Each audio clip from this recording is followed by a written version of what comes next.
All right, today here we have Vetagro joining us all the way from Italy. We have Andrea Piva, the owner, CEO of Vetagro. Daniel Cooke, the dairy technical sales rep for North America. And Richard, I'm going to butcher your last name. Parette from Italy as well, who is the global dairy technical contact, correct? Yeah. So thank you guys for being here today. Thanks for making the time to talk to our customers and dairy producers here. I'd like to start off by having Andrea tell us how this company got started, where the products came from, the ideas, the names, and tell us about yourself. Thank you very much, Rosemary. It's a pleasure to be here today. If I could spend a few words about myself and my background, what brought us here is basically I have a degree in agricultural science and a PhD in molecular biotech. I was hired by the University of Bologna in 1992, and I did all my academic career as a full-time professor up until today, although in the last 10 years I've been part-time to focus my attention a lot on the development of the company. I've started collaboration with Vetagro in '97. I entered the board of directors in '99. I became vice president in 2002, president in 2003, and since then I had the fortune to come across great guys and great teams, members that allowed us to grow further and further. In 2008, we opened up our first company outside Italy. That was in Budapest, Hungary, to cater for the Eastern European markets. In 2009, we opened up our current production facility, which is really state-of-the-art of encapsulation technology in terms of not only the capacity of production, but the flexibility of that technology applied to products from ruminants to swine to poultry and most recently to aqua. In 2012, our R&D department developed the two feed additive dossiers that were approved by European food safety authorities. And with that European governmental endorsement, we thought we had the credentials to come to the US market. I moved to Chicago. We opened up a company in Chicago in 2012. And we start, getting to know the market, the players, who's who, and how to do business. And it was interesting and very educational to become aware that the chickens and the pigs are not the same as in Europe. So we had to do all the research again. And this is the same approach we took about 3 years ago when we brought our first ruminant products to the U.S. market. And we had to do a lot of local research as well to be able to have the necessary independent endorsement on the efficacy of our products. Great, thank you. What products do you currently make? So today, one of our best-selling products is rumen bypass methionine. Along with that and the experience that we built with that, we've been developing over the years and improving rumen bypass lysine, rumen bypass choline chloride. And we have a mix of solutions that fell under the umbrella of the brand Microtinic, which are the various vitamins that are needed by our animals. So from vitamin PP to vitamin E, A, 3, D, and the carnitine and so on and so forth. What do you want listeners or dairy producers to know about Vetagro? We would like to be considered as a very serious, scientifically driven company that accepts challenges, that would like to be as transparent as possible with our partners, with our competitors, and with our customers. We have faced competition fiercely in Italy. We have a lot of large multinational companies in the Italian and European markets, but I think that Vetagro was able to stood up and prove ourselves in terms of scientific data, reliability, full transparency, full certifications. So the company is ISO 9001, 14, 18, 22,000, FAMIC US. We try as much as possible to be on the edge of the certification process, as we're selling in more than 50 countries globally. And so we want to be ready not only to register our product in the markets where we want to go, but as well as host visitors, guests, customers, as well as regulatory authorities for the necessary audits when they're needed. Very good. What would you say has been the most challenging thing about bringing your product to the U.S.? The most challenging thing for us was that we were unknown to the U.S. market. I'd lived in the U.S. 5 years prior to this adventure, and I really wanted to bring our encapsulation technology to the U.S. market. But being unknown, it took us time to gain credibility, to overcome skepticism, and sometimes also to overcome the stereotypes about Europe and about Italians and so on and so forth. So we accepted the challenge, and we would like to continue accepting those challenges in the years to come. Do you think you've had a lot of opportunity to get in front of dairy producers or nutritionists to be able to do that, or how has that worked for you guys? I think that we're in a learning curve, and we are hopefully at the beginning of an exponential growth. This is what we're feeling. We're very open to learn what are the needs of the market, what are the needs and the new challenges. Challenges have changed tremendously for us in the way that we have seen the U.S. market changing primarily in the chicken and swine arena, because we've been here for a longer time with an antibiotic effort trend that has a significant impact on our poultry business. And we accept those challenges when we're willing to invest in research, and we're very open to work with entire players in the ruminant arena to learn more and progress together. Great. Thank you for that great explanation. It's a pleasure to be here.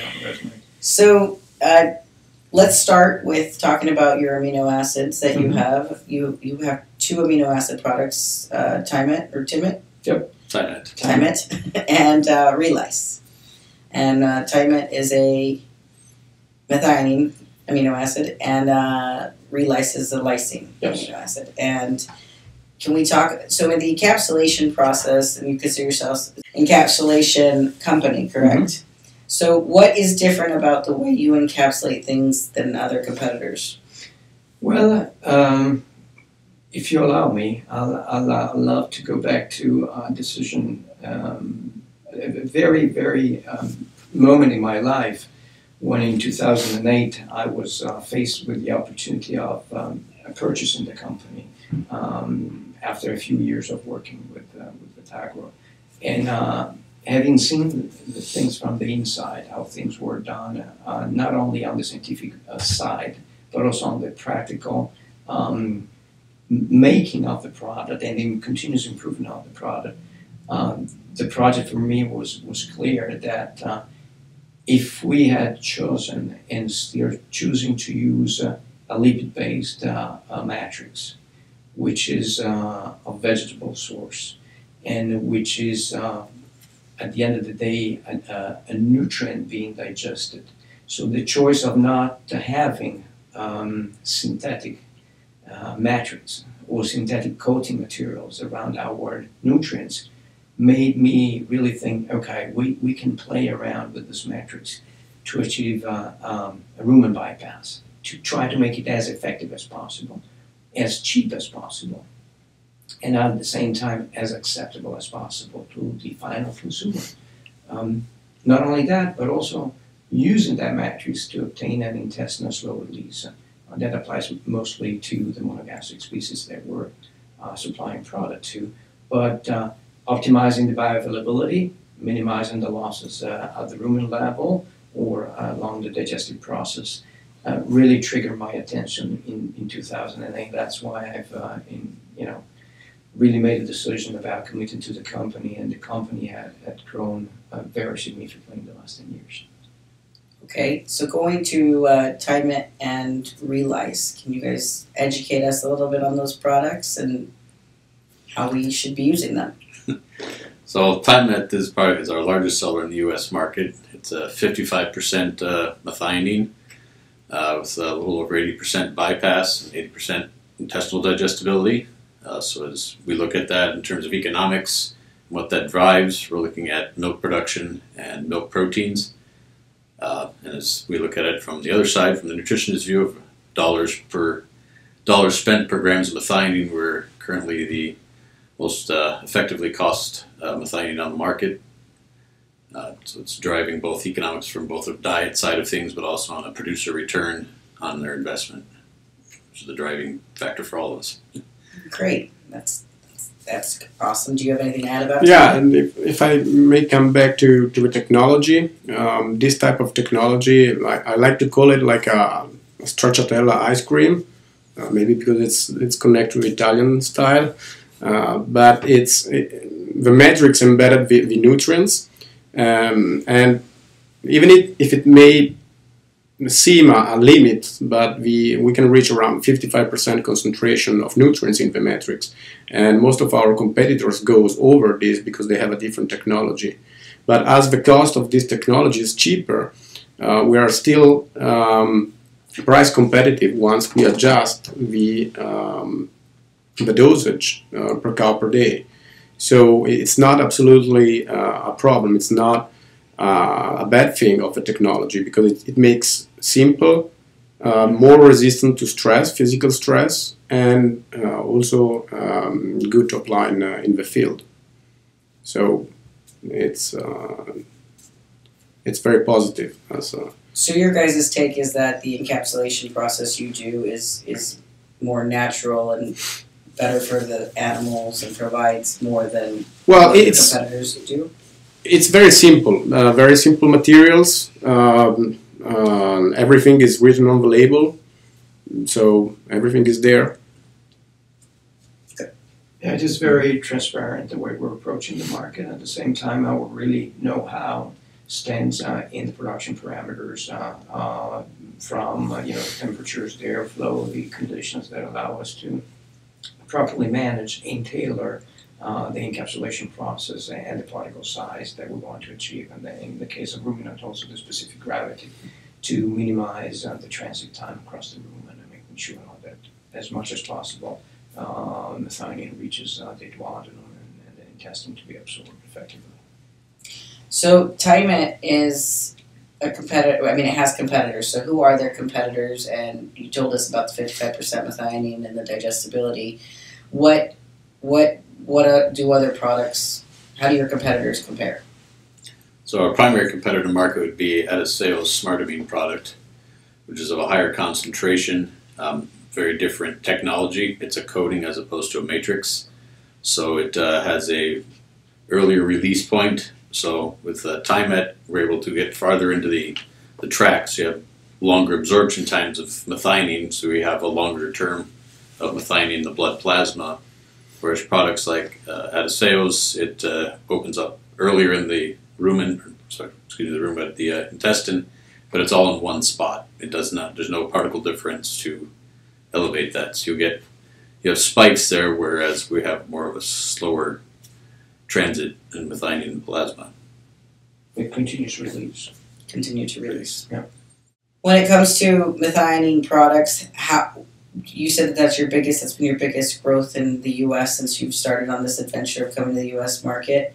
Where do you see that in people balancing for methionine and lysine, or just one or the other, or how do you see that playing out? So the U.S. market's unique in the fact that not a huge portion of the market actually completely amino acid balances with protected products. So you'll often have diets that may have a protected methionine, but they're using products such as blood meal to substitute for other amino acids outside of lysine. Things like histidine become into the equation. So there's quite a variance in the U.S. The more technical nutritionists tend to have much more of a focus on balancing for those smaller items to get to a better diet costs and things of that nature. And then there's others, I'm not saying they're right or wrong, but there's different ways to get to the game. So for us, methionine's more readily acceptable in the market. People are used to using it and formulating with it, whereas lysine's, there's a lot of other competitive sources out there that are used to get to the end game. When you break up the U.S. in different regions, what trends do you see? Like, does the East Coast feed more just methionine and not so much lysine because they have access to different things, or the Midwest, I know they have a lot of access to blood meal, for example. Mm-hmm. So what do you see regionally are the differences? Regionally wise, the Midwest is probably the quickest at adapting to new technologies. I think a lot of that has to do with just there's a lot more farms available, so nutritionists have a little more ability to try things out. There's good markets, a lot of milk production. The Northeast is a stable market as well in that sense. It's been a good trial ground for a lot of companies on new products as well. As we move to the West Coast, byproducts are still probably the larger player in the game, and it's higher component fed, i.e. things like corn, distiller grains, and the forages tend to be a smaller portion of that diet. So that changes how nutritionists are able to balance for different proteins and energy needs. So the Western markets, I think, are really starting to pick up on some of the Midwestern trends as nutritionists are migrating this direction. So it's been a fun journey watching some of the changes just even the last 5 years. Okay. Do you have anything else to add on, Tyler? No, just again back to the technology.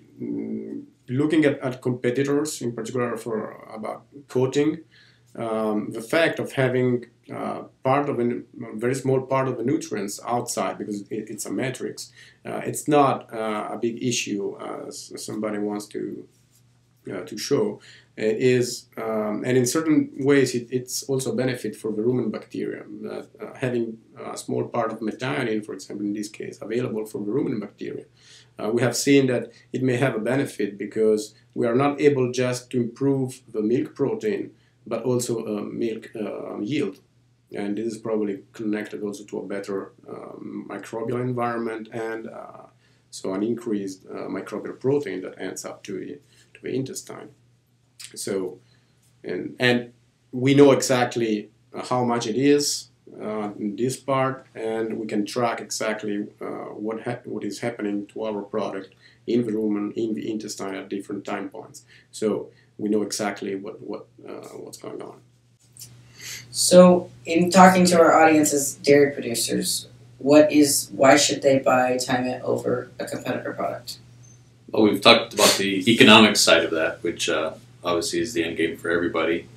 So when you talk about the economic side, is it per unit of available methionine to the small intestine, where it needs to be absorbed, or which unit are you talking about? Because this is where I think dairy producers can get told different things, and the confusion can start to happen. So I want to be as transparent about what they're really paying for, and so that they can understand that when they talk. So maybe we can back it up a little bit from that. So as Richard was discussing with the technology side of things, our product lacks the fragility that some of our competitors would have in terms of being mixed in mineral, being delivered to the TMR, things of that nature. We're able to take quite a bit more abuse, as it were, to the products. So we're confident of what's being delivered to the bunk is still in that encapsulated format. It hasn't been broken down, cracked, etc., where it's now just an open methionine. And as you get through, then we go back to your comment there, it's, yes, what you're looking for on a product is the cost of a delivered gram of metabolizable methionine. So whether a product's $8 a pound or $3 a pound, it really comes down to how much the animal is actually able to use. And that's where you need to do your math on looking at that, because that's what's going to generate your milk yield and your proteins that are what everybody's looking for on the milk check. Do you find there's a difference between how your competitors rate what's bypassable or what's digestible versus how you guys do it? Is there different methods as far as doing digestibility work and figuring out what's bioavailable, what's digestible, and what those rates are? Richard, you good? Well, I think again it's connected to the technology because we found out doing research that you cannot apply the same system of calculating digestibility on different technologies, because one system has been studied for a certain type of technology that doesn't apply for our lipid matrix. So it's important to know exactly how things are done and if they really apply to the technology, because it may give very big differences. Okay. So, anything else about TimeIt you guys want to share? Well, from a global perspective, I could say that TimeIt has beaten the chicken products last year, and on a global scale, we're selling it successfully in Europe, in the U.S., in some countries in Latin America, as well as Middle East and Asia. So we have been widely tested, investigated, and used. And clearly, every region, every dairy has its own different challenges, and the diet composition and dietary requirements are different. But the product is responding extremely well, given the proper knowledge of how to apply an amino acid balancing formulation. Okay, well, let's shift gears here to your other amino acid product, Relice. Yes. What can you tell us about Relice? Well, if I may start with a little bit of history. That goes back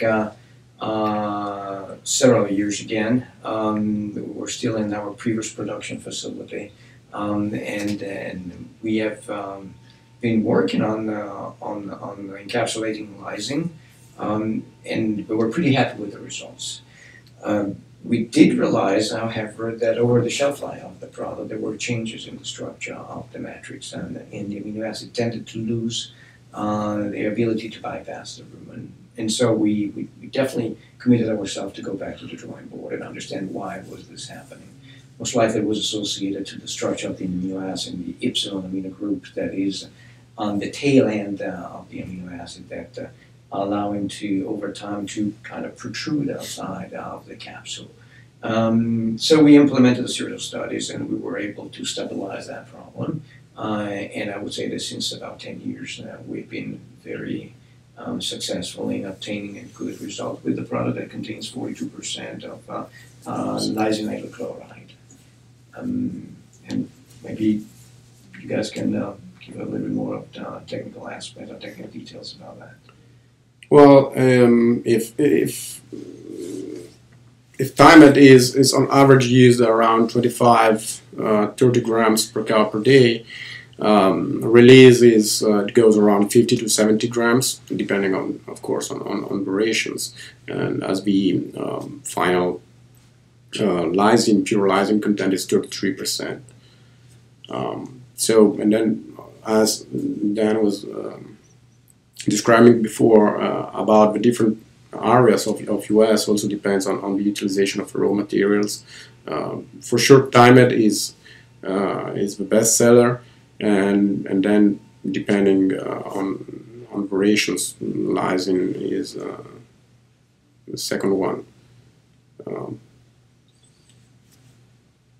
So how does lysine compare to your competitors? So a lot of the lysines that are on the market are a fat-based encapsulate. There's some newer ones that are just getting launched that would be in that, again, that more of a coated protection type products. But a lot of them have gone that fat encapsulate route just from its ease of use, and it's one of the easiest and probably best ways of encapsulating a lysine. So then a lot of that just comes down to differences in how that technology is structured, or the concentration of the product, which, as you start looking at lysines, they're well researched. So it really just comes down to then is looking at concentrations, absorbabilities, and usability for the dairy cow. Most people would be looking at a lysine product for supporting pounds of milk production or units of MP. There's good data coming out now on looking at lysine in post-fresh diets as a supplement to the MP levels that we're targeting already. Some nice results. Have you guys done a lot of research in the U.S. on your amino acid products? We have, and we will continue to do so. And what are some universities you work with on that, or companies, or I don't know? So we have worked with Cornell, with the Manor Institute, with various professors that are known in the field, and the idea absolutely to keep doing that and receive from them as well the feedbacks that are needed to us to understand, how the position of the product, the use of the product, and we're not shy to try to venture ourselves with other amino acids as well, because these are the new challenges that are coming along, both in the monogastric world as well as in future dairy production. Okay. And we're also doing projects with Iowa State and looking at developing relationships with other universities to keep those projects going and utilizing the different professors we have available to us. There are a couple of things that may be worth mentioning. One is that, as Dan was saying, there are a lot of projects coming out on the lysine side, and we keep monitoring the rumen bypassability, non-bypassability at 8 hours of those products and different time points as well. That's interesting to see that some of those products are extremely soluble, surprisingly and unexpectedly soluble. And some other are really well protected and sometimes even super protected, more than what would be probably appropriate to achieve an optimal bioavailability. So that's a point to be considered. The other aspect that I think is worth mentioning is that Vetagro has been in this business since 1982. Small company out of Italy, but I think that the long history of the company itself gives us a good indication of how we have been focusing on this technologies for so long. So we know the weak points, the strong points, and how to overcome scientifically those aspects. We've seen a lot of players coming out now to the market, companies that were unknown in the past, that probably they don't have the scientific background, nor the production capability, but they produce beads or microcapsule. They look the same, but I encourage everyone to do proper investigation beyond the price on solid data before they make a choice. That impact their economics dramatically at the end of the day. So when it comes to realize an economic cost, do you find the same thing with Timit as you do with Timit, that per metabolizable unit of lysine it's one of the cheapest or the cheapest in the US? On the lysine, we're kind of the middle of the road on that. So depending on what numbers you're using and the data you're looking at, typically we run about in the middle of the roads. We're not the cheapest and we're not the most expensive. And you're telling me that you have a better product due to the encapsulation process, the research that you've done, and knowing really the digestibilities and bioavailability of your ingredients as well, correct? Correct. Yeah. Yes. All right. You have anything to add from a global perspective? How do you see amino acids being used in dairy cows? It really depends on the country. Amino acids are working very well in Europe, more southern Europe than northern Europe, surprisingly. Eastern Europe, they are start to work a lot with amino acids. Of course, in this time, methionine is always the first one. Lysine is taking more time to be utilized. Russia is working a lot. China is moving with amino acids. Middle East is working. South America, we have a very good business in Chile. We're starting in Brazil and other Latin American countries. Other part of the world, like mainly dedicated to grassland, like can be New Zealand or even Chile in a certain part. They are working on it because there can be useful also mix it together with pasture, not only on in-house breeding. So it's growing. It's still growing, but for sure in the future will be globally utilized. Also because it's very important to increase the efficiency of milk production. So we are going to a forced research of efficiency in the future. So utilization of amino acids is paramount to increase the milk nitrogen efficiency and also the health of the animal at the end.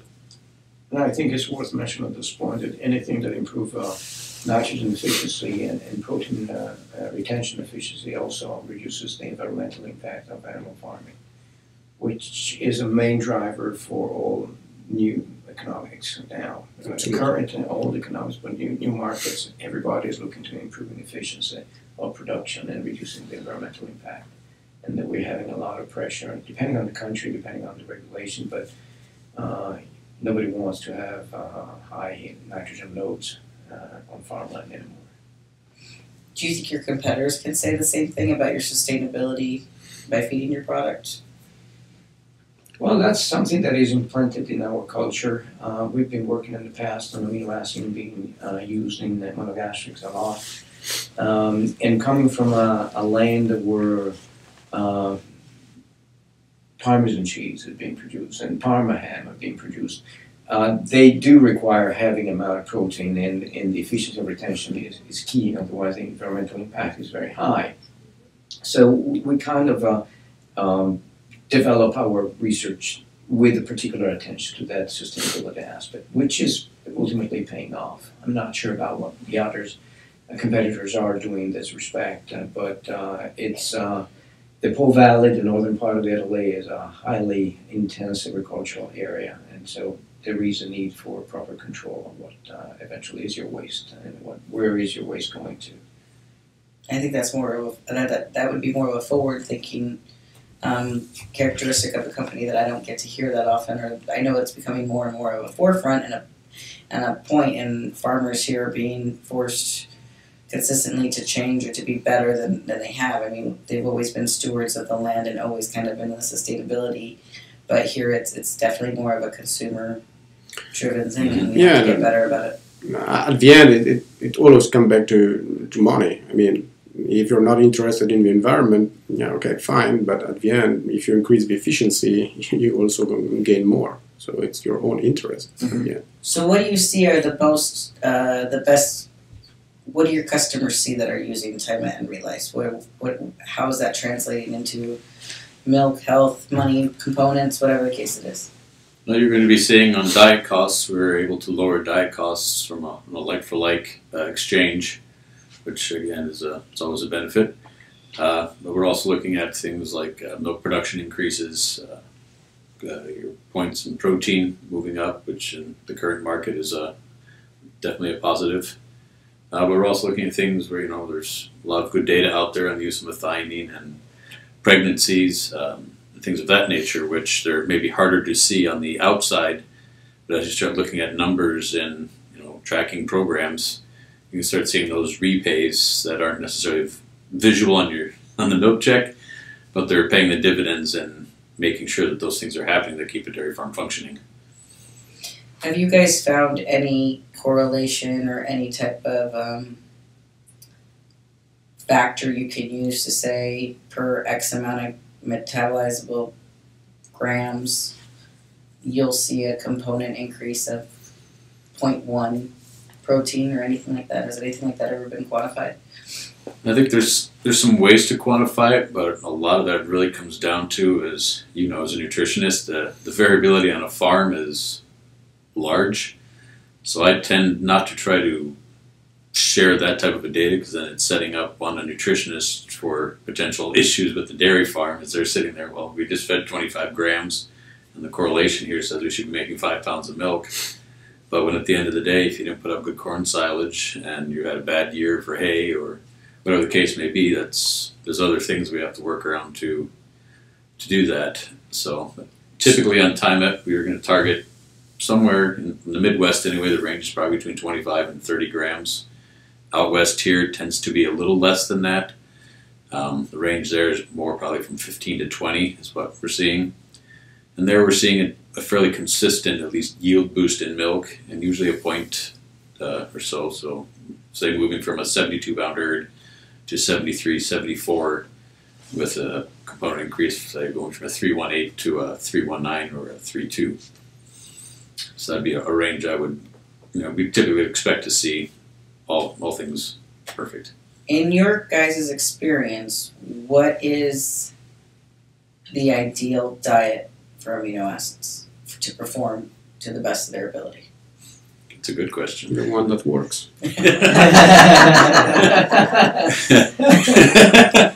No, but in all part of the world, they apply different type of diets. I mean, either they use just silages or grass silage, and they're happy with that because they cannot do anything else. Or they use pasture, or they use a dry ration, or they use corn, or instead of corn, because they cannot grow corn, they use wheat, or instead of soybean, they use other protein sources. Here in US you can use blood meal, in Europe we cannot. So at the end, I think there is no an ideal mix. But when it comes to performance on a dairy, that is cow health, milk production, milk components is usually what people are looking for in a successful dairy. So your best herds that are using either Time-It or Relice, what do those diets look like? Is there any correlation in those diets? So typically, the folks who are going to be looking at amino acids to begin with are your probably what I would call your upper tier dairy managers. So those are guys who are putting a lot of attention to detail in the agronomy side of their business. So we're looking at a diet. You're feeding, say, 55 pounds of dry matter to a cow. In the Midwest, you're going to be anywhere from 40 to 60% of that is forage. So if that portion of the diet is lacking in quality and feedability, we can feed amino acids all day long, but we really need to correct the larger chunk of that. For feeding 30 grams of something and expecting a change, it's a little hard to compete against when you're feeding 35 pounds of something that doesn't meet the standard that you're trying to get to. So as we work with folks on that, we try to emphasize more of it's a total farm management application, so you can't just look at something as a silver bullet. So high quality forages, attention to detail goes a long way. But again, as you said, the animal health, the environmental conditions. So it's the well-managed herds, I would say overall, not just the diet, but the herd management itself makes the biggest impact in making sure some of these finer tunings. So you think amino acids do better on better managed farms? Yes. They help.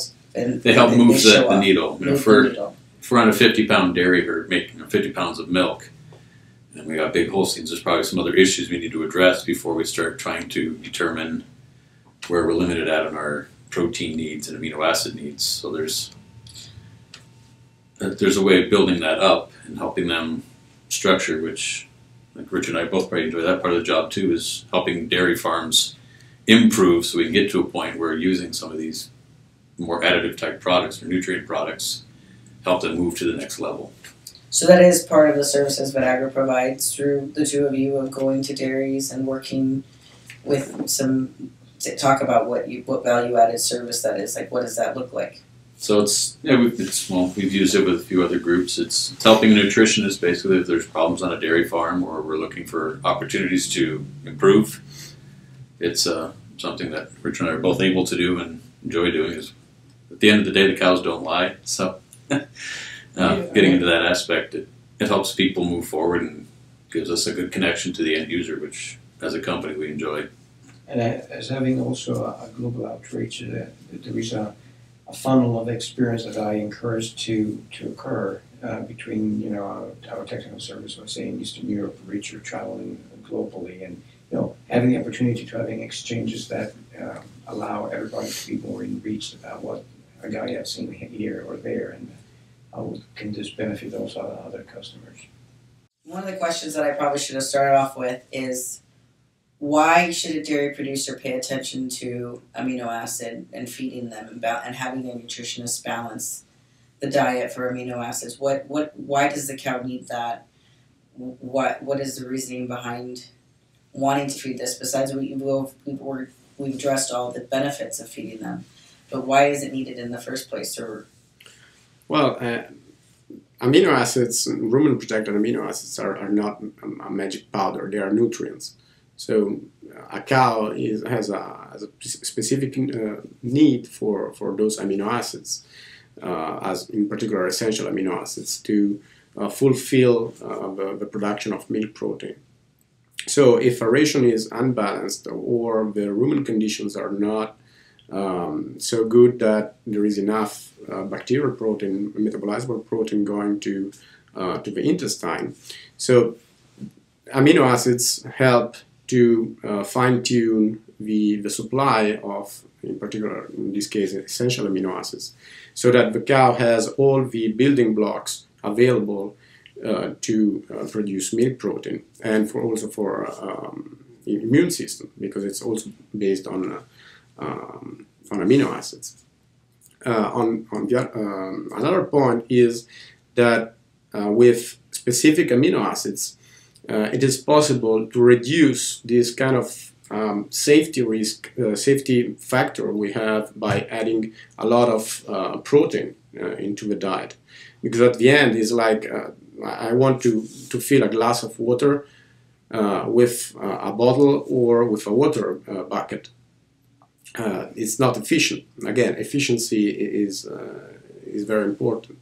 If we bring a lot of unnecessary amino acids to the intestine, we are wasting money because we paid for those amino acids, and we are throwing them into the environment.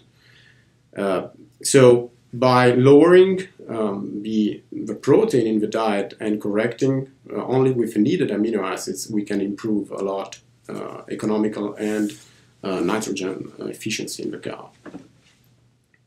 Okay. And when you talk about lowering the protein, can you talk about that a little bit? Well, we conducted studies, and it's not something that we found out. It's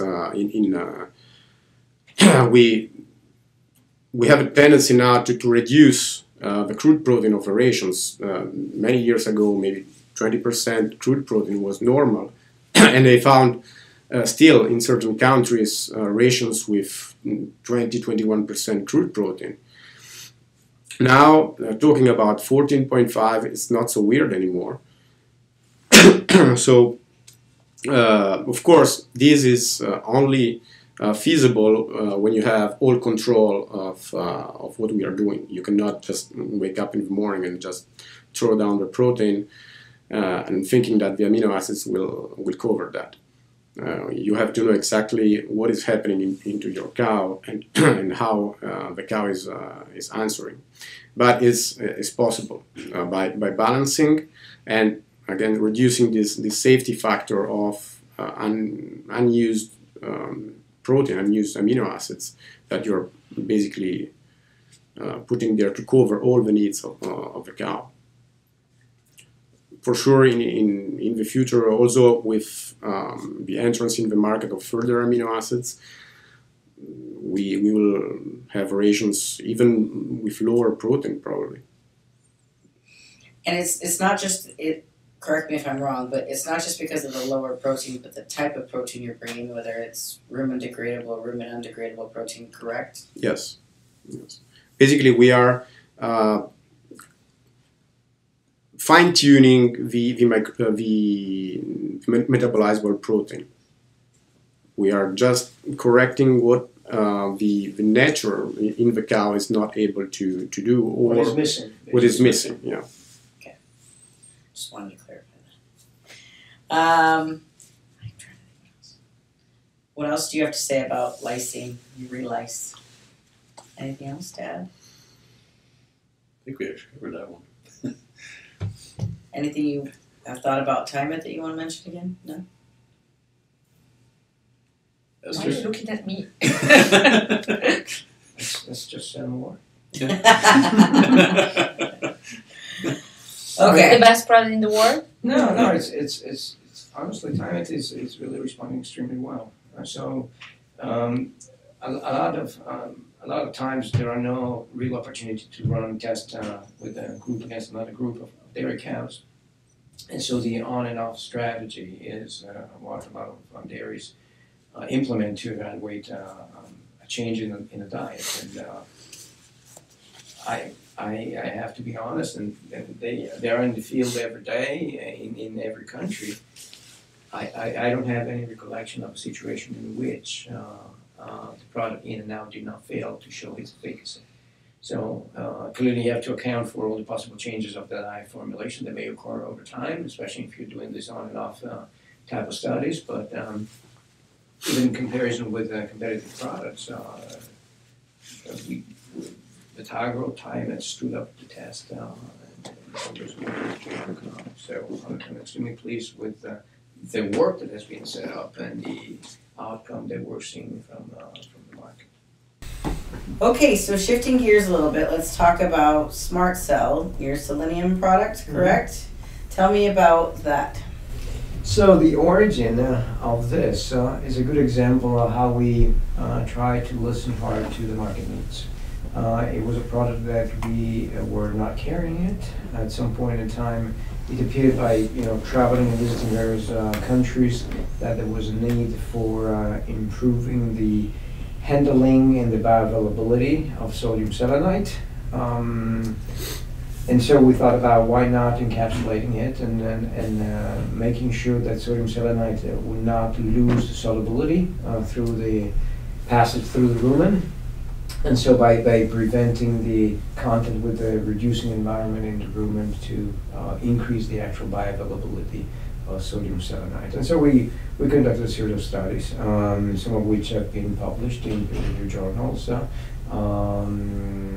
Richard and the R&D team have been working hard on this, and we have shown an improved bioavailability in comparison with selenium yeast at different levels. So we did a dose response study, and that appeared clear both at the plasma level as well as in milk. So that was a very rewarding type of result that allowed us to, again, gain credibility, produce an independent peer review paper, and allow customers to consider this as an alternative strategy to the other products that are available on the market. And it has been a success ever since. So how does Smart Cell, what competitors do you have out there, and how does it compare? So as we look at that, there's not many competitors in the field. Ours is a selenium 1%.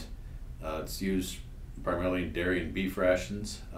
So across the U.S. there's varying levels of needs of selenium supplementation. We have areas that are selenium deficient to almost, and then there's areas where there's literally no selenium available through soils and forages. So supplementation there is needed in order to keep animals' immune functions happening, reducing white muscle disease, things of that nature. Keep that mother's milk with selenium flow to there, particularly in the beef, cow, calf herds. We've done some work on that that's shown to be very beneficial on that side of things. So it's nothing fancy or anything of that nature. It's a selenium, just from the standpoint of the absorption and the ability to get that through to where it needs to be for the animal is what we're after. So what are some competitor products that are out there for selenium? Well, just on selenium itself, you're going to be more against just the sodium selenite itself, which is just a free-flowing with no protection. And then you'd have selenium yeasts. So products like that, typically what a lot of feed mills do in conjunction with us is if they're not going to feed 100% of Smart Cell, we often have a lot of people who do a blend of a selenium yeast with Smart Cell. So they have the two different functionalities, as it were, the two products for use. Okay, and how does it vary on a cost? Is it because if I remember correctly, Smart Cell is higher concentration, so you don't need to feed as much as correct.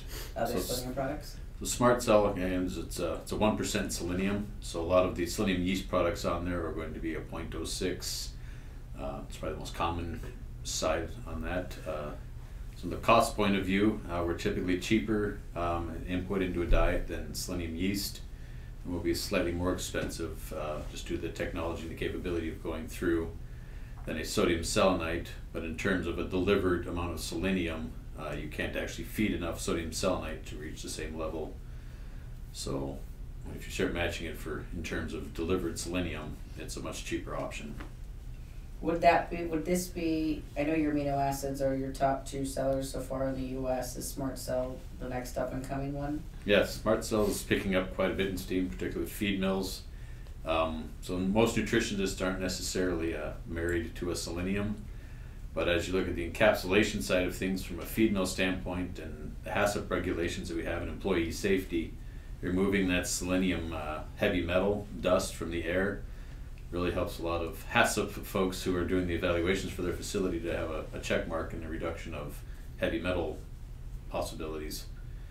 So it's starting to pick up just from the employee benefit side of things as well as animal benefit. Okay.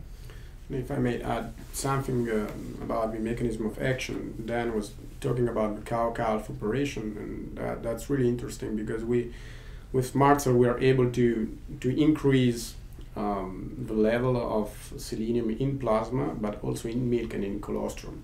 So basically, when we are feeding a Smart Cell to the dry cow, at the end the calf is receiving selenium through the milk or through the colostrum of the mother. So he will benefit from the treatment the dam is receiving. And we have seen good results also in selenium retention in the body. Okay, well, let's go ahead and talk about Ruprocol. Yes. Did I say that right? You said it right, yes. What is Ruprocol? So Ruprocol is a rumen bypass choline chloride. It's a formulation that we've been manufacturing and improved since probably 20 years. And again, has been tested extensively against competitors, also by our customers. And the outcome was very interesting because a large customer have decided and elected to use the Ruprocol based on the comparative result they have found compared to other producers. And so it all goes down to bioavailability, really, but also the handling of the product. Choline chloride is extremely hydrophilic, and so it attracts water and attracts moisture. And it's key to be able to encapsulate it properly. We have a lot of competitions in many countries, and we're not the cheapest product. So to this point, we're less price competitive than Thiamate. But if a customer is interested to run his own comparative study against various products, ultimately he will realize that in terms of bioavailability, we're much more price competitive. There is not the same degree of attention to the bioavailability of choline chloride as there is for rumen bypass methionine, but I think that's something that should be looked upon much more carefully by our customers.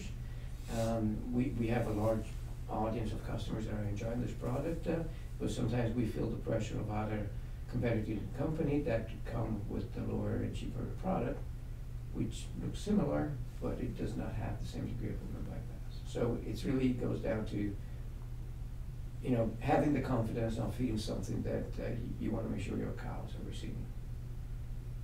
Okay, and what competitors are on the market against Ruprocol?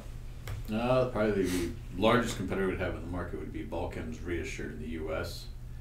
There's not a lot of other companies per se that have really made a big foray into the U.S. The most recent one just launched here a couple of weeks ago was by Milk Specialties, but that hasn't really been fully out into the market yet. It's going to a slower release on that. So for us, Balchem's probably the one we come up against the most in terms of nutritionists who are using choline.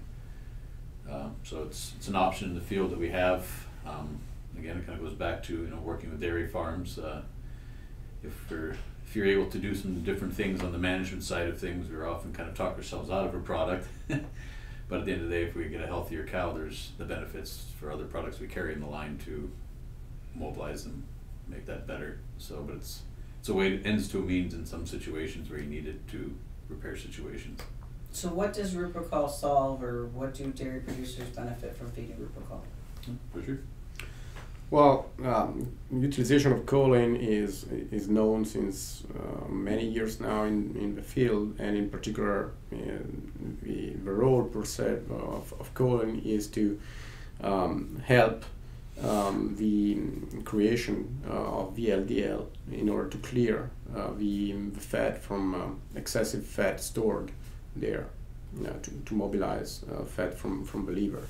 So this is the role of choline. So this is something that would be fed during the transition period? Yeah, in particular during the transition period, yes. And it's meant to prevent what on the dairy? Well, it's meant to prevent fatty liver and to a certain extent to prevent ketosis and all the consequences of ketosis on the health of the animal. What is the dosage of Rupacol? It's 60 grams. We suggest 60 grams per cow per day in order to have a significant amount of choline per day. If just I may add something again about the competitors, they are also using different kind of technologies. But as for amino acids, it is very important to track the nutrient till the end of the process. So it's very important to know concentration of a product, bypass data, and digestibility data in order to know exactly how much choline I get at intestinal level. Because I cannot just hear half of the story and be happy with it. As I have to know how much metabolizable methionine I'm getting, I need to know, just to compare also prices, how much choline I will get at intestinal level.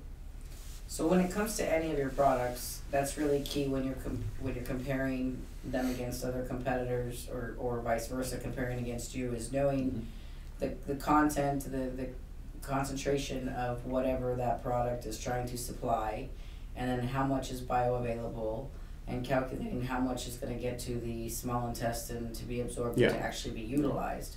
Because I think from buying products, I've learned that something can have a really high concentration and then have a really low bypass bioavailability, thus not as much as getting, even though you're feeding a very highly concentrated product, or vice versa. If something that's low, you have to feed more of, but you still don't see that as well. It gets there faster. Yes. So, yes. Is that correct? Yes, correct. Okay. Or you may have a higher bypass than we have, but much lower intestinal digestibility. So at the end, you will end up with lower product in the intestine. So those are the three magic numbers to compare products on the market. So what you're saying is, if it's a product is super protected or overprotected, they will just overshoot the intestine and not be properly metabolized. Okay. Just because you can bypass the rumen doesn't make your product bioavailable. True. Very true. So looking at intestinal digestibility is a key factor in that. Absolutely. And that's how most rations are balanced. As you look at CPS type systems and those like that, that's what's going on in the background of those things and all those equations. Is it's figuring out what is available for the animal to use. So you can have lots of different products in there, but part of the system picking those as rations are done is it's looking at, okay, this may be $7 or $2, but there's often times where you can get those where it's the computer knows what the number is. So that's why making sure the inputs are correct and things of that nature on a nutritional level gets to be important as you're fine-tuning diets. Have you found any regional differences on a certain region feeding more choline or less choline, or a specific type of dairy? So yeah, you look across the U.S., if typically find dairies that are, so a lot of it comes down to nutrition style or what's able to be done on a dairy. So the Northeast, we see a lot of choline use. There's also a lot of dairies as you go across the U.S., you you look at dairies that are kind of one group TMR type things, just due to lack of facilities or abilities on some things there, where you end up getting some heavier later lactation cows that are then drying off heavier. One of the only ways to combat that movement of fat is going to be looking at choline type products or high methyl donor type products to slow that process down, because it will be an issue. So there's management things that maybe can take place, but not everybody has the ability to change an old barn. So sometimes the Band-Aid you have to use is the better option you've got. So it's Yeah, so I think it's used sporadically across the U.S. I guess would be with concentrations probably higher in New York and that kind of an area than other areas. Do you find that people who are feeding amino acids are also feeding choline? Not particularly. No, I think it really just comes down to individual dairy circumstances. There's nutritionists to amino acid balance that don't use it, but they may have a particular farm again that just has some constraints that are beyond anyone's control that you have to deal with. So I don't think it's necessarily both and. It's guys are more looking at it as a tool, I guess, to help manage situations that are needed.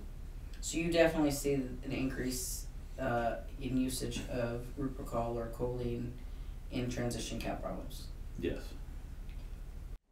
Okay, so what other products does Vetagro have that are either here or are coming to the market?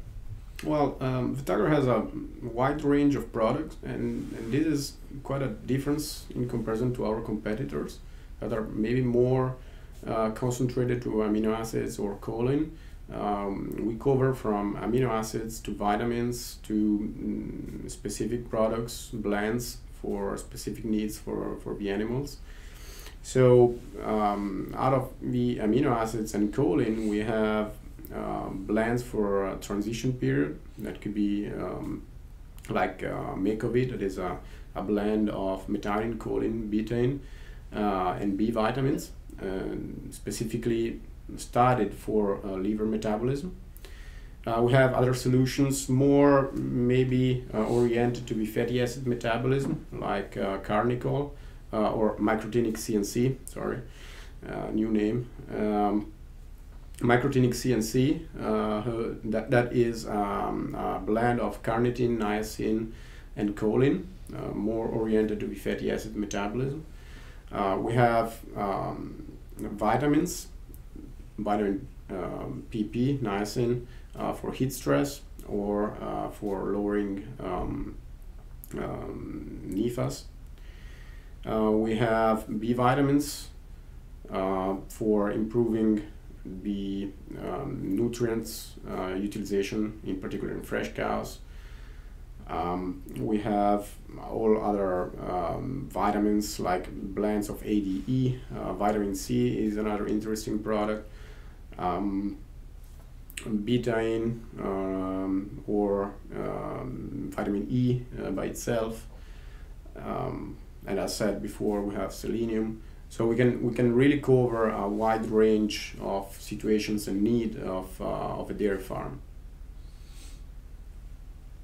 Dan, do you have anything to add? No, I think he covered everything right there. And because I'm the vet one at the end, I'd say we also have been manufacturing slowly soluble urea to optimize the utilization of urea at the lumen level. So that's part of the package that is available from the top. So it sounds like you guys, I don't know your product line, I didn't count how many products do you have on your line?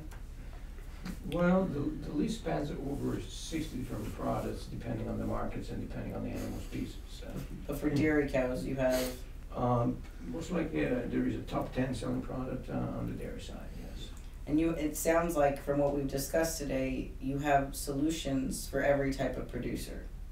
Correct. Whether you're a high-performing dairy that's got everything dialed in and is looking to just move the needle little by little to continue getting better, or whether you're maybe limited by the country you're in, or your herd size, or your facility size, or your management and your labor, you have solutions for them as well. Is that accurate? That is accurate, absolutely. And we have been working a lot in other countries where things are not as easy to fall into control in terms of parameters, even with large dairies, and Richard has been an expert on this. And we've been very successful on the managing the transition phase over there with Macovit for a number of years now. What do you envision Vetagro to be doing in the future? Like what's next for Vetagro? You seem like you've accomplished a lot of products. You're in aquaculture, you're in swine, you're in chickens, poultry, you're in pigs, you're in dairy cows, you're in the US. What's next for Vetagro? So there are two aspects of the growth that I think are very key to our dream. The capacity of understanding and reaching multiple markets. And so every market is a precious asset for us. We're learning a lot. We don't simply want to deliver and sell a product, but we want to capitalize on the experience that we can generate in the field in conjunction with our partners. And then there is an aspect of a significant investment in the research and development that we're doing, along with key scientists that are becoming part of our team. And this is the desire to move the needle up as far as the understanding of what happens inside a mammal, a bird, a fish, and there are some investment in the direction of the research that we're doing, not only on the technological aspect of encapsulation, but also on the microbial world that is inside the gastrointestinal tract of our animals, as well as the metabolism of the intestinal mucosa, which is really a key interface between the economics of animal production and the outer world of all the challenges that these animals are exposed to.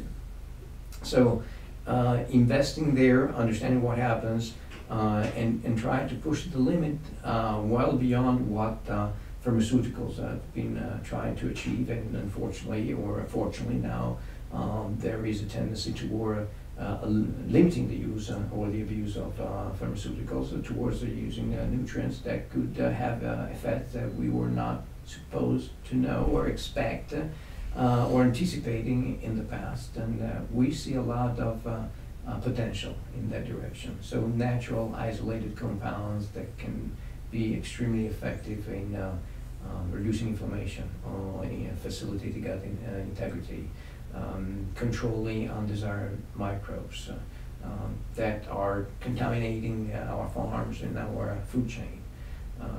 But with strategy that are validated through severely solid research. So this is our path to our future. Nice.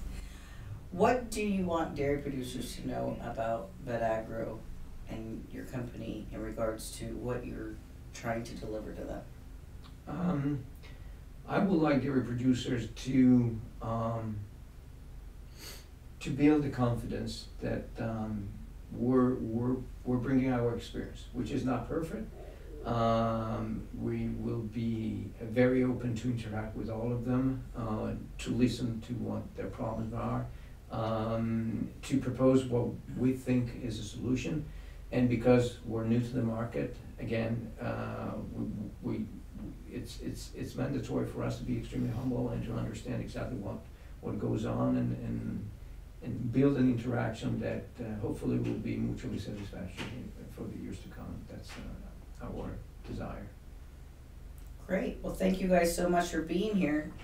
Last minute, anything else you want to add?